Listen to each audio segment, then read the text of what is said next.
नाशिकमध्ये खुनाचं सत्र अजूनही सुरूच असून पुन्हा एका तरुणाची हत्या करण्यात आली आहे। नाशिक रोड परिसरातील जेल रोड या ठिकाणी एका तरुणावर प्राणघातक हल्ला करण्यात आला। या हल्ल्यात तरुणाचा मृत्यू झाला असून त्याचा साथीदार गंभीर जखमी आहे।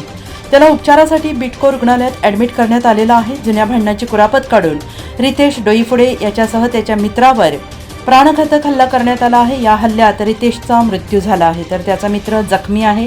रितेशचा मृतदेह जिल्हा रुग्णालयात आणल्यानंतर रितेशच्या नातेवाईकांनी आणि मित्रांनी रुग्णालयात गर्दी केल्याने पोलिसांचा बंदोबस्त रुग्णालयात तैनात करण्यात आलेला आहे। आणि विशेष बाब म्हणजे ज्यांनी रितेशची हत्या केली तो स्वतः नाशिक रोड पोलीस ठाण्यात जाऊन पोलिसांना शरण आलेला आहे। याबाबत नाशिक रोड पोलीस अधिक तपास करत आहेत। एकूणच 8 दिवसात नाशिकमध्ये तिसरी खुनाची घटना घडली आहे।